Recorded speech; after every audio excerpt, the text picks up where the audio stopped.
Magandang araw po sa inyo. Narito na po ang ikalawang yugto ng ating kwento. Ang nakaraan. Natigilan naman si Isabel. Napahilig siya sa balikat ni Katrina saka ito nag-umpisang umiyak. Kat, ayaw na ba niya sa akin? Kung tingnan niya ako ay parang hindi niya ako kilala. Hindi totoo yan. I'm sure gusto ka pa rin niya. Tugon naman ni Katrina kay Isabel. Pagkatapos ay bahagya pa niyang tinapik ang balikat nito para i-comfort ito. Kung hindi kanya gusto, hindi na niya iingatan pa ang picture mo sa wallet niya after all these years. Ano? Dahil sa narinig ay agad na nag-angat ng ulo si Isabel at agad na napuno ng pagkalito ang mga mata nito. Paano mo naman nalaman ang tungkol dito? Bahagyang natigilan si Katrina at mabilis naman siyang nakaisip ng dahilan. Yung dati kasi niyang classmate ay madalas na bumisita dito sa shop kasama ng asawa niya. Alam nila na kayo ay dating nagkaroon ng relasyon, kaya nung minsan ay naikwento nila iyon sa akin. Agad na napatigil sa pag-iyak si Isabel at kumawala ang ngiti sa mukha nito. Talaga? Kung ganon, may pag-asa pa pala ako. Tama ang naging desisyon ko na bumalik, hindi ba? Pero bago po tayo magpatuloy, paki-like po ng ating video, paki-click din po ng subscribe button, gayon din ang notification bell icon para laging updated sa mga susunod na uploads ng ating kwento. Sabay-sabay po nating pakinggan ang ikalawang yugto ng ating kwento, Love over Friendship. Kinabukasan ay hindi na ipinag-drive ni Katrina si Isabel. Sa halip ay sinamahan na lang niya ito na maglibot sa kanilang syudad upang ma-familiarize ito sa lugar nila. Naging masaya sila at inalala nila ang kanilang college days. Tumambay sila hanggang sa dumilim na. Nagpasya si Isabel na manatili sa malapit na hotel ng ilang araw bago ito umuwi sa kanila. Ang naisana nito ay magstay sa apartment ni Katrina, subalit tumanggi si Katrina na patuloyin ito doon at nagsuggest siya dito na mas makabubuti kung sa hotel mananatili si Isabel. Napakakalat sa apartment ko.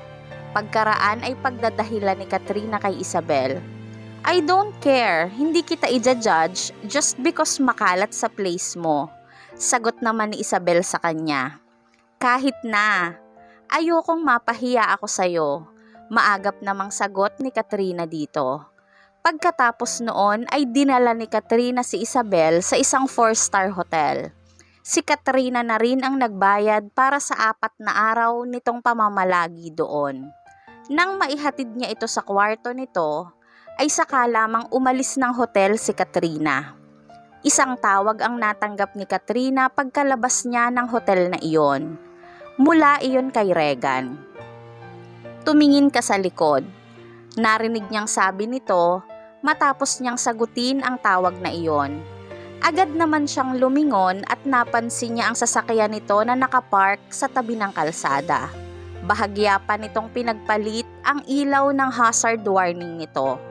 Saglit na huminto sa pagtibok ang puso ni Katrina at bahagya pa siyang sumulyap sa direksyon ng hotel upang siguruhin na walang ibang nakakakita sa kanila bago siya nagmamadaling sumakay sa sasakyan ni Regan dala ang kanyang cellphone. Nang makapasok siya sa sasakyan nito, ay agad niya itong tinanong, "Sinusundan mo ba kami ng buong maghapon?" Mas maraming importanteng bagay akong kailangang gawin. Sarkastiko namang sagot ni Regan sa kanya.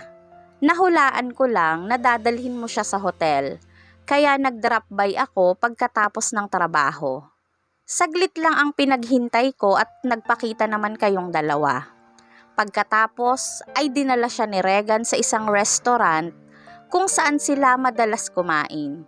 Hindi weekends ng araw na iyon, kaya naman hindi rin gaanong marami ang taong naroon. Matapos lamang ng ilang saglit ay agad naman silang nakakita ni Regan ng magandang pwesto para maupuan. Nang makaupo na sila, ay agad din silang nag-order ng makakain.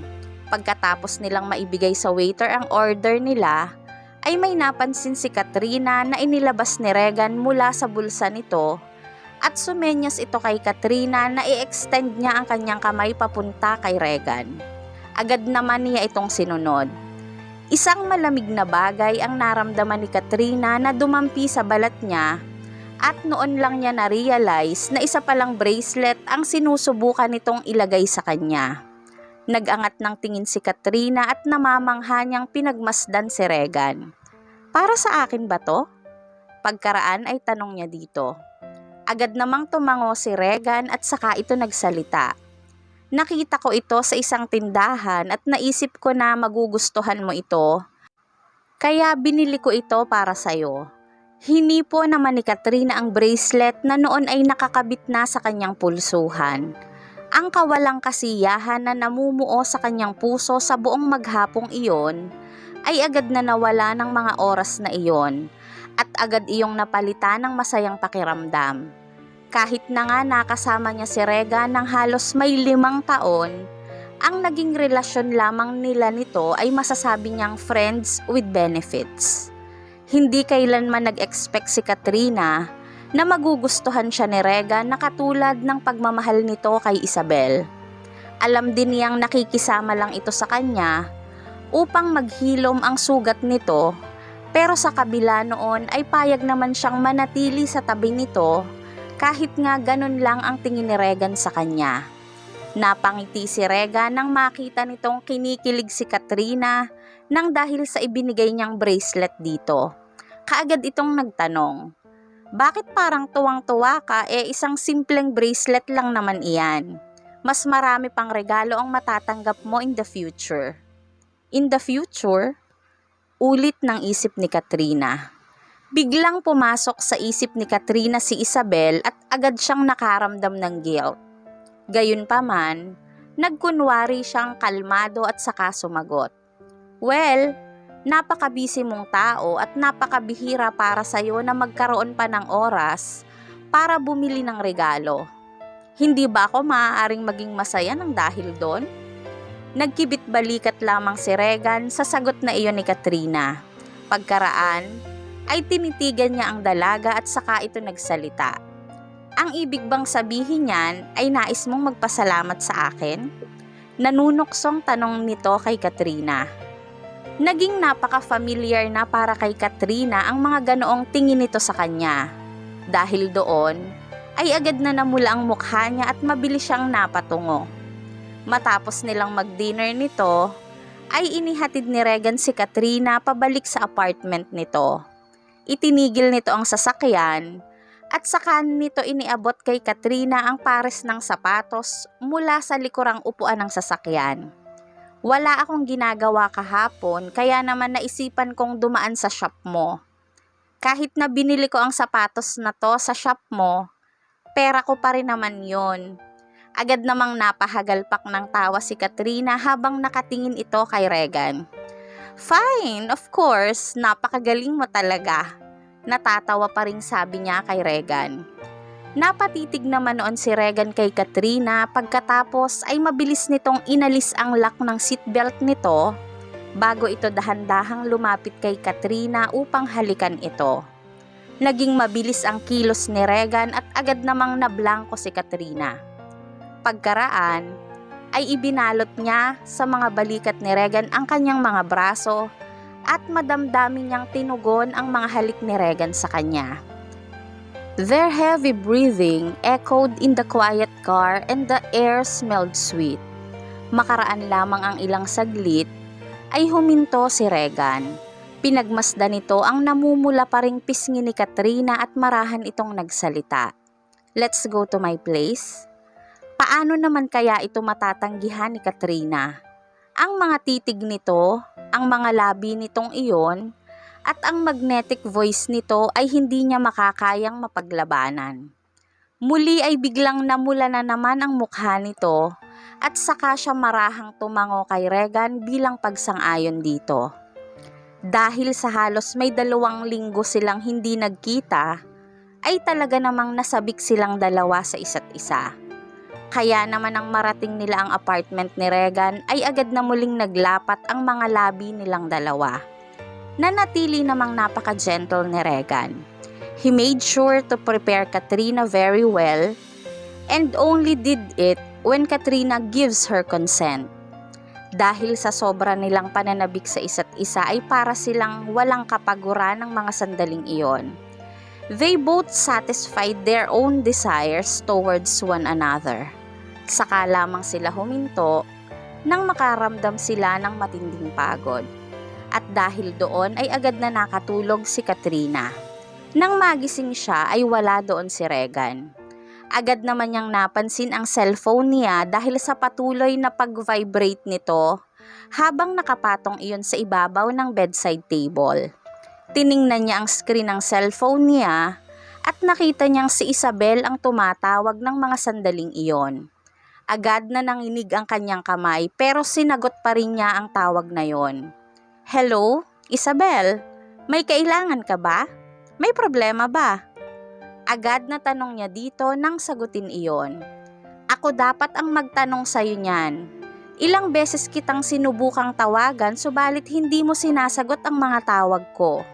Balik namang tanong ni Isabel kay Katrina. "Busy ka ba ngayon?" Muli pang tanong nito sa kanya. "Kung hindi ka busy, samahan mo akong mag-shopping. Sobrang naboboard ako dito sa hotel." Dagdag pang sabi nito kay Katrina. Ang promotional event sa shop ni Katrina ay natapos na kaya naman libre na siya. Agad na sumang-ayon si Katrina sa kahilingan ni Isabel nang walang pag-aalinlangan. Matapos niyang maibaba ang tawag na iyon, ay agad siyang tumayo mula sa kama. Saka lamang niya naramdaman ang pananakit ng ibabang parte ng kanyang hita.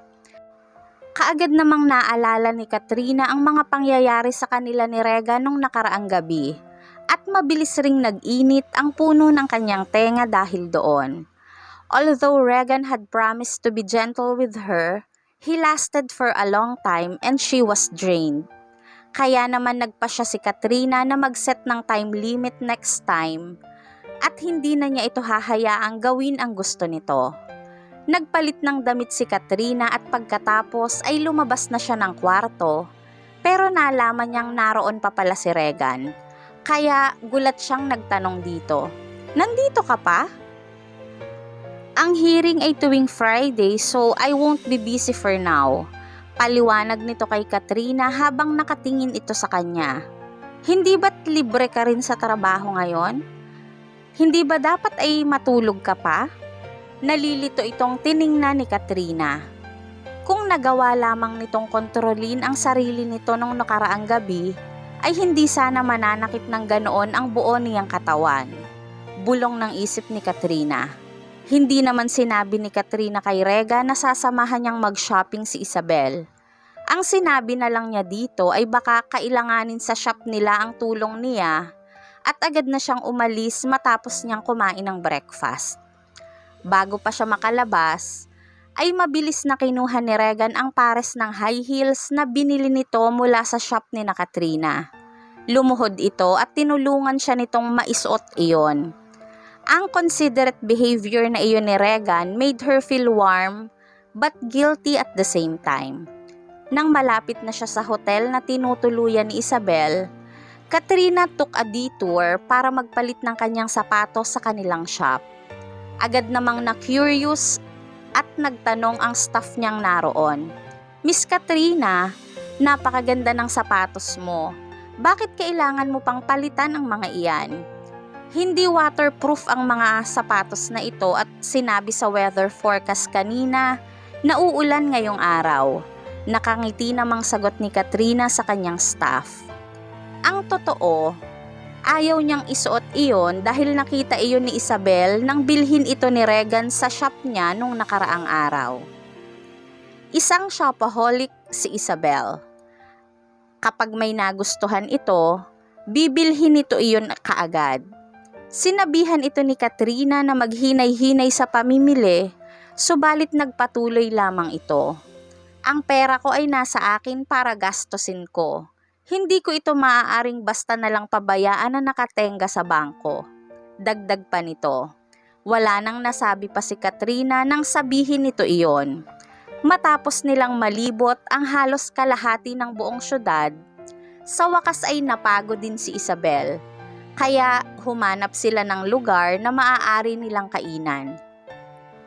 Nung nakaraang araw, kinontak ni Isabel ang isa sa kanyang mga dating classmates at nalaman niya na nanatiling single si Rega ng mga nagdaang taon at ni hindi ito nagkaroon ng girlfriend. Katrina, malapit na ang college anniversary natin, hindi ba? At marami sa mga alumni ang a-attend sa celebration. Pagkaraan ay sabi nito kay Katrina, "Tama ka. Ilang taon na nga ang nakakalipas pero hindi nagkaroon ng girlfriend si Regan. Kaya malamang may feelings pa rin siya para sa akin. Magko-confess ako sa kanya sa araw ng celebration. Kahit gaano pa ang pinagbago niya, hindi niya magagawang i-reject ako sa harap ng mga lecturers at alumni." Dagdag pang sabi ni Isabel. Ganun ba? Napahigpit ang hawak ni Katrina sa kubyertos na nasa kamay niya nang sumagot siya sa sinabi ni Isabel. Nag-iisip pa rin nga ako ng paraan kung paano kita matutulungan pero may naisip ka na palang solusyon. That's great. Nakangiti pang sabi niya kay Isabel.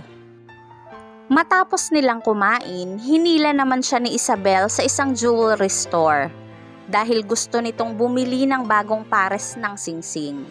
Nang sabihin nito sa assistant na naroon ang size ng daliri ni Regan, agad siyang nakadama ng kung anong kalungkutan na biglang dumapo sa kanya. Nagpatuloy naman si Isabel na mamili sa mga pares ng eleganteng platinum rings at ipinakita iyon kay Katrina. "Katrina, hindi ba't maganda ang mga ito?" "Yes, they're beautiful." Tumatango namang pagsang-ayon ni Katrina. "Bago ako umuwi, may binili akong singsing para sa kanya. Pero nawala ko iyon habang nasa biyahe ako. Kaya gusto ko sanang muling bumili para palitan iyon." Hindi na gaanong narinig pa ni Katrina ang mga sinabi ni Isabel. Pakiramdam niya ay may kung anong umiiging sa tenga niya at agad siyang naging balisa. Sobrang nakakaramdam siya ng pagsiselos at kalungkutan. Gayunpaman, anong magagawa niya? Perfect match sina Isabel at Regan. Pagkaraan ay bigla siyang nakaramdam ng hiya tungkol sa relasyon nila ni Regan. Hindi rin naman nagkwento si Regan ng kahit na ano tungkol sa kanya sa kahit na sino sa mga kaibigan nito.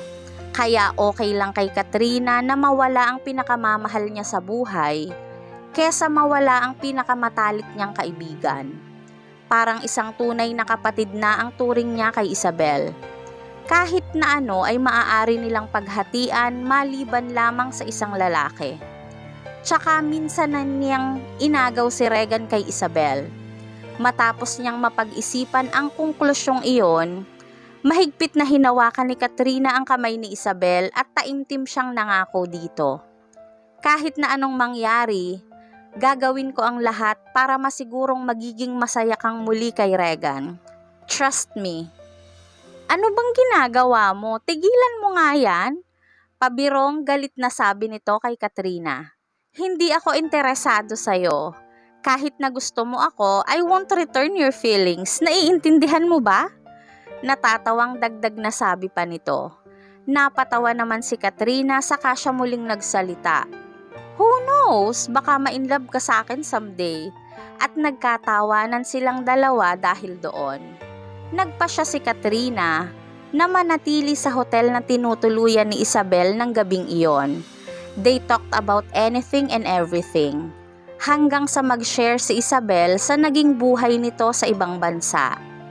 Ipinakita din nito sa kanya ang naging surgical scar dahil sa panganganak.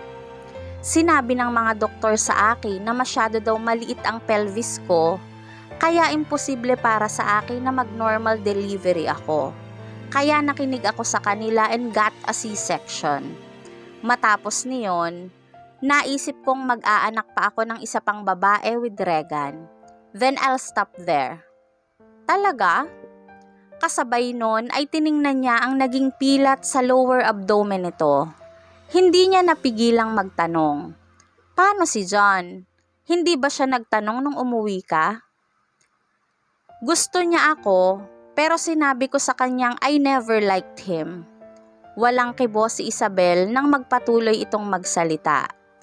Ayaw niya talagang makipag-divorce kaya ginamit ko ang anak namin para mapilitan siya.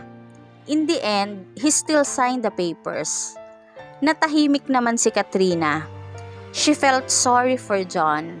Ang gusto lamang naman ito ay makasama habang buhay si Isabel, subalit in love naman sa iba si Isabel. Kahit na siguro ayaw nitong makipagkasundo nang dahil sa anak nila, kinailangan nitong gawin na pirmahan ang divorce paper nila ni Isabel. Katrina, napakainit ng panahon. Bakit ba long sleeve pajama ang suot mo? Maya-maya ay sabi ni Isabel sa kanya. Nang mga sandaling iyon ay napansin nito na makapal ang suot ni Katrina. Inabot nito ang kamay ni Katrina saka muling nagsalita. Sabay pa nga tayong maligo lagi noon, natatandaan mo pa ba? Kaya walang dahilan para mahiya ka sa akin ngayon. Hindi naman sa ganon, alam mo namang mahina ang katawan ko. Nakangiti namang sagot ni Katrina dito. Immune ka sa lamig pero hindi ako. Okay lang yun, andito naman ako. Pwede naman kitang yakapin kung sakaling lamigin ka. Agad namang tugon ni Isabel. Pagkaraan noon ay nagkulitan pa silang dalawa habang binabalikan ang masasaya nilang memories nito. Biglang nag-vibrate ang cellphone ni Katrina na nakapatong sa bedside table. Inabot iyon ni Katrina pero nasa tabi lang niya si Isabel ng mga sandaling iyon. Nakita nito ang caller ID at saka ito nagtanong, "Ha? Isang unknown number?" "Baka kung sino lang yan," sabi ni Katrina kay Isabel. Kasabay noon ay marahan niyang kinuha mula kay Isabel ang cellphone niya. Mabuti na lamang at na-memorize na niya ang number ni Regan, kaya hindi na niya iyon kinailangan pang i-add sa contacts ng telepono niya. "Wag mo na lang pansinin," dagdag na sabi pa ni Katrina. "Nakaka-bored naman dito." Maya-maya ay sabi ni Isabel at kasabay noon ay pumasok ito sa kwarto para tuyuin ang buhok nito. Agad namang palihim na nakahinga ng maluwag si Katrina. Just in case na muling agawin sa kanya ni Isabel ang telepono niya, binlock na muna niya ang number ni Regan at inalis niya ang mga chat nito sa kanya sa WhatsApp Messenger niya. Nagpasya si Katrina na wag na muling makipagkita kay Regan. Hindi na muli. Nais pa sanang manatili doon ni Isabel ng kahit ilang araw pa upang makasama pa niya si Katrina, subalit isang tawag ang natanggap nito mula sa kanyang ama. He wanted Isabel to return home. Kaya naman wala nang nagawa pa si Isabel kundi ang umalis at nagdesisyon silang magkitang muli sa kanilang college anniversary celebration. Nang makaalis si Isabel, naramdaman ni Katrina na natanggal ang mabigat na nakadagan sa dibdib niya. Nag-aalala din si Katrina na baka biglang magpunta sa shop niya si Regan para hanapin siya, kaya naman kumuha siya ng ilang araw na pahinga. Nanatili siya sa kanyang apartment at halos buong araw lang siyang nanonood ng mga drama series. Isang particular touching series ang paulit-ulit niyang pinapanood habang umiiyak. Umaga iyon ng itinakdang araw ng kanilang college anniversary celebration. Nag-aalangang pinagmasdan ni Katrina ang kanyang suitcase nang makatanggap siya ng isang tawag mula kay Isabel. "Kat, andito ka na ba? Andito na ako sa venue." Wala nang nagawa pa si Katrina kundi ang sagutin si Isabel. "Late na akong nakatulog kagabi kaya kagigising ko lang ngayon. Hintayin mo na lang ako dyan at pupunta ako." "Bilisan mo, marami ng alumni ang nandito," sagot naman ito sa kanya. "Okay, sige," matipid na sagot ni Katrina. Wala nang iba pang choice si Katrina kundi ang umattend sa anniversary celebration na iyon. At dahil sa hindi siya maaaring basta na lang magpunta doon suot ang kahit na anong damit, kaya naman nagsuot siya ng isang evening dress. na noon lang niya isinuot. Naghanda siya at ganap na 10:00 na ng umaga nang makarating siya sa venue. Katrina! Nang dumating si Katrina sa mataong venue, agad siyang napansin ni Isabel. "Bakit ngayon ka lang? Sobrang late ka na." Nakangiting humingi ng pasensya si Katrina kay Isabel. "Napuyat kasi ako kagabi sa kakapanood ng drama." Napailing na lang na napanguso si Isabel kay Katrina bago siya isinama nito sa nakalaang upuan para sa kanila. Marami sa mga alumni na dumating ng maaga ay nakaupo na sa kanilang sariling mga upuan. Nang mapansin nila ang pagdating ni Katrina, ay agad siyang nakangiting binati ng mga ito. Agad din namang nginitian ni Katrina ang mga ito bilang pagbati. Pagkatapos noon ay agad na siyang hinila ni Isabel sa isang sulok para sabihin sa kanya ang plano nito. Sinabi nito kay Katrina na plano nitong mag-confess kay Regan sa harap ng stage. Agad namang nagulat si Katrina. "No way! Are you out of your mind?" Agad na tanong ni Katrina kay Isabel. "Anong problema?" Sagot naman ito sa kanya. Saka ito tumingin kay Katrina at nagsalita. "Huwag kang mag-alala. Na-inform ko na ang principal at suportado din niya ang desisyon ko. Pagkatapos na tanggapin ni Regan ang confessions ko, ibibigay ko sa kanya ang singsing." Magbubuka na sana si Katrina ng bibig niya para magsalita nang marinig niya ang usapan ng mga taong naroon tungkol sa pagdating ng top student ng law department. Nagtaas siya ng tingin at nahagip ng mga mata niya si Regan na nakasuot ng isang black suit. Lumalakad ito patawid sa mga taong naroon at palapit ito sa kinaroroonan niya. Nag-stand out sa lahat ng naroon ang presensya ni Regan, kaya napaka-imposibleng hindi siya mapansin ng kahit na sinong naroon. Mukhang nahuli ni Regan ang pagkakatitig ni Katrina sa kanya, kaya naman tumitig din ito pabalik kay Katrina. Biglang nalito si Katrina at agad niyang naramdaman na naging abnormal ang tibok ng puso niya ng mga sandaling iyon. Mabilis niyang hinagip ang isang baso ng tubig na naroon malapit sa kanila at nagkunwari siyang uminom habang excited namang nagsalita si Isabel. "Katrina, tingnan mo. Tiningnan ako ni Regan." "That's great." Mabilis namang sagot niya kay Isabel. Hindi na nakahintay pa si Isabel at nagmamadali itong lumapit at bumati kay Regan. He responded indifferently, saka ito lumakad sa table sa bandang likuran ni Isabel. Mabilis namang dumilim ang mga mata ni Isabel dahil sa naging reaksyon ni Regan. Agad namang kinabahan si Katrina nang mapansin niya ang nakakamatay na titig mula sa likuran ni Isabel. Gusto niyang isumpa kung sino man ang gumawa ng ganoong seating arrangement. Hindi siya makapaniwala na inilagay ang mga alumni ng law department sa likuran ng table nila. Napaka-prestihiyoso ng law department. Hindi ba dapat ay nasa harapan ang mga ito? Tanong sa isip ni Katrina. Ano kaya ang susunod na mangyayari sa tagpong ating iniwan? Maging matagumpay nga kaya ang gagawing confessions ni Isabel para kay Regan? Paano at ano kaya ang magiging reaksyon nito tungkol doon? Sana po ay samahan ninyo akong muli sa susunod na yugto ng ating kwento. At bago po ako tuluyang magpaalam, magsha-shoutout po akong muli. First of all po, thank you so much po ulit.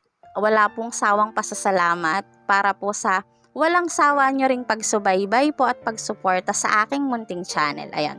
Shout out po kay Ma'am Lea Bersoto. Ma'am Lea, po. Shout out po sa inyo. Shout out din po kay Ma'am Ronda Carion. Blue Rose 09, shout out po. Ma'am Teoderidad Carino, shout out din po sa inyo. Ma'am Jelly V. Guevara Ganelo, and to her only son Prince, to Jake, Osmond, Daddy Ray, Papa Apple, Eileen, Cherry, Samson, Esteves, and Guevara, and to her cousins daw po. Shoutout po sa inyo. Shoutout din po kay Ma'am Nelly Gallo of Canada. Ayun, shoutout po sa inyo Ma'am Nelly. Ma'am Nympha Tagaraw. Ayun, shoutout po. Shoutout din po kay Ma'am Fatima Double K. Ma'am Judy Char of Bohol and to her family po. Ayun, shoutout po sa inyo. Ma'am Dalisa Idiocares. Jenny Gabangka, shoutout po. J. Vert Arcega. Ma'am Amy, shoutout po sa inyo. Ma'am Josephine Manigos, Ma'am Jeanette Mayol, Ma'am Jamela Dumasil, shoutout po. And to my good friend Robert Allbanks from Alabama, USA. Ayan. Ma'am Gloria Abihero, shoutout po. Ma'am Flor Arcega of Batangas City, shoutout po sa inyo Ma'am Flor. Ayan, may kababayan. Ma'am Menita Diwata of Kuwait, shoutout din po. And sa lahat po ng ating mga OFW dyan sa Kuwait, ayun, shoutout po sa inyo. Ma'am Maricar Yasay, shoutout din po. Ma'am Alma Luna Hawod, Ma'am Sosima Bohol and Shirley Bohol from Sydney, Australia, shoutout po sa inyo. Ma'am Zaida Vision, Ma'am Teresa Flores, Ma'am Michelle Dinamarca, Ma'am Dorsey Marie Mendoza, shoutout po. Ma'am Elsa Dishman from Kentucky, USA, and to your family po, Ma'am Elsa, shoutout po sa inyo dyan sa Kentucky, USA. Ayan. Miss Sapphire, shoutout sa iyo. Ma'am Juliet Tamayo, Ma'am Connie Espenar, Ma'am Evelyn Togonon of Dubai, and sa lahat po ng kababayan natin dyan sa Dubai, shoutout po sa inyo, at saka dun po sa mga kapatid ko dyan po sa Dubai. Ayun, shoutout po sa inyo. Ma'am Maria Shalani C. Tiong, Ma'am Teresita Arevalo, Ma'am Naranjulus from Hong Kong. Ayun, Ma'am, shoutout po sa inyo. Ma'am Jean the Best from England. Ayun, shoutout po. Ma'am Maribel Pea from Japan. Ma'am Janice Lunhas of Qatar. Ma'am Deborah Valdez of Singapore. Ma'am Nympha Tolentino, shoutout po. Ma'am Margarita Lagumpay. Ma'am Rowena Menidal, Ma'am Rose Andela Cruz, Ma'am Ronnie Lynn Bacorayo, ayan, shoutout po sa inyo. Ma'am Edita Capiendo, Ma'am Andrea Jeva of Cebu, Ma'am Marilu Panerio, Ma'am Benny Yaon, and to your family po, shoutout po. Ma'am Maryzel Varona, Nicomeda Atehera of UAE, Nitz Reyes, Glyceria Salip, shoutout din po. Ma'am Daisy Machitar, Ma'am Gina Managaytay, Ma'am Emilyn Bantilio, ayan. Shoutout din po kay Sir James Peter Judilia, Ma'am Shirley Nueles, Ma'am Angelita Regis, Ma'am Mirna Balin, Ma'am Marcia Pasutan, ayan, shoutout po sa inyo. Ma'am Maria Candelaria Santos, Rhoda Ver Magallanes from Hong Kong, Ma'am Luisita de la Cruz of Riyadh, Saudi Arabia, Sir Vladimir Casimo, Ma'am Marisa De Toito, Igor TV, ayun, shoutout po. Ma'am Leonora Desinorio, Ma'am Irene Pascual, shoutout din po. Ma'am Corey Pilar, Ma'am Clement Gabo of Hong Kong, Sir Patrick Kalinga and to his mom, Ma'am Raquel Kalinga, ayun, shoutout po sa inyo. Ma'am Rochelle May Feñaplor of Hong Kong, Ma'am Senaida Bordeos, Ma'am Medi Santoliana, Ma'am Edna Galvez, John Lynn Claros, shoutout po. Ma'am Doris Sembrano, and to Ma'am Nora Salen, ayan, shoutout po sa inyong lahat, ayan. At huwag nyo pong kalimutang i-like yung videos, share it with your friends and family po, and yung mga hindi pa po nakaka-subscribe, syempre mag-subscribe na po kayo, ayan. And lastly, kung may mga stories po kayo na nais nyong ibahagi sa amin, feel free po to send it on my email ad. Ano po? At, ayun. Bago po ako tuluyang magpaalam, nais ko pong mag-iwan ng aking quote of the day. Ayun. This quote is one of my favorite kasi this is one of my very own quote. Ayan. In life, never put yourself in a situation where you don't know where to stand in a person's life. Never expect, never assume. So if that person choose to drop you, you have enough strength to move on. Ayan. Maraming salamat po sa pakikinig. Keep safe everyone, and God bless.